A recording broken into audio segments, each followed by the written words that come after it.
Salut à tous, c'est parti pour les dernières qualifications de la saison sur le circuit Paul Ricard. Et comme vous pouvez le voir, il y a du vent et les pilotes devront composer avec des rafales allant jusqu'à 50 km/h. Et pour certains, il y a de l'enjeu, comme en Superbike entre Kenny Forêt et Alan Tescher qui jouent encore le titre. Alors qui aura l'avantage sur la grille demain pour les deux courses? La réponse en images.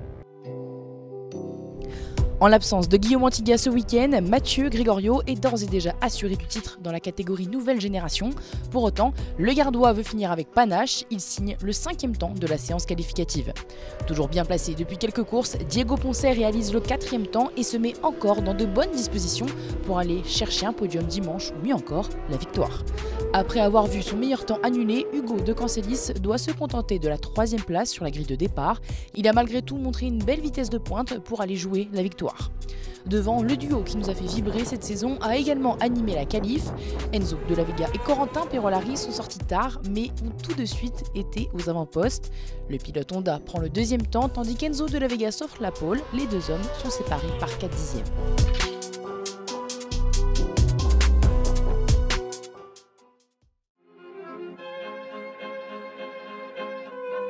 Les 3 pilotes qui ont eu accès à la Q2 sont dans l'ordre Ludovic Rizza, Ivan Laedzig et Roméo Michaud. Loïc Arbel termine 8e des qualifications et premier challenger.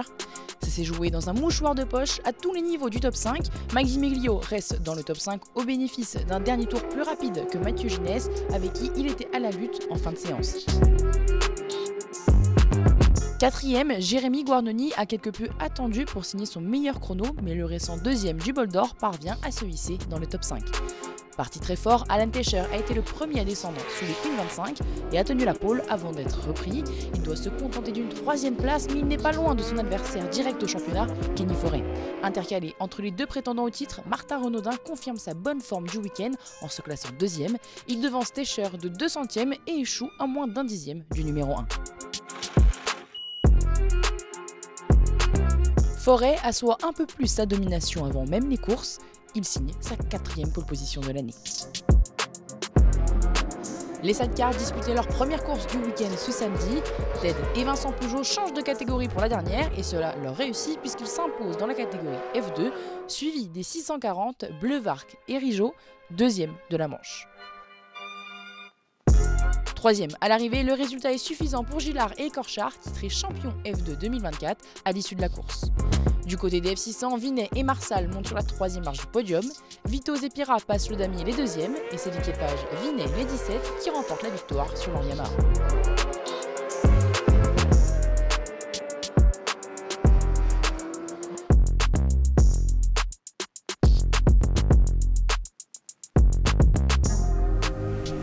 En OGP by Motul, chez les NSF 250, celui qui est le plus proche du titre, Rémi Sarouane, s'adjuge le meilleur temps et engrange de la confiance avant l'assaut final de dimanche.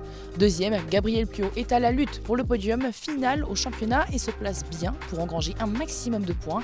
3e, on connaît son nom en Moto 4, mais ce week-end, Adam Trojanowski effectue ses premiers tours de roue en OGP by Motul et démarre de la meilleure des manières.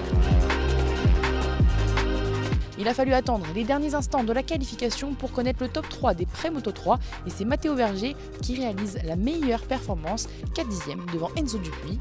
Et c'est un autre Enzo, Calini, qui prend le 3e temps de la catégorie.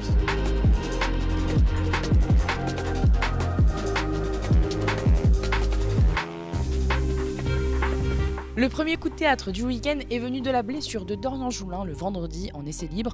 Le leader du championnat est donc forfait pour défendre ses chances de titre.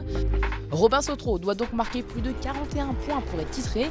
Il réalise le 2e temps de cette séance qualificative. Derrière lui, Arthur Massy termine 3e à seulement 1 dixième. Le meilleur temps et le record de la piste est signé par Kylian Rossignol sur sa Kawasaki numéro 24 en 1 minute 38 secondes et 902 millièmes. En Moto 4 et Moto 5, les deux champions en titre se sont offerts une pige en OGP et ont donc laissé le champ libre aux autres pilotes de la catégorie pour se disputer la pole. Chez les Moto 5, Louis Leneveu accroche sa première pole position de l'année. Il devance Teddy Berthelot de 6 dixièmes. Marceau Margrin complète lui le top 3 des Moto 5. Léandre Martinez est venu faire ses premiers tours de roue en Moto 4 et il s'illustre déjà en prenant le meilleur temps. De retour dans la catégorie pour préparer quelques échéances à venir, Florian François signe le deuxième chrono des qualifications. Pour compléter la première ligne, c'est Dario Barral qui s'adjuge le troisième temps.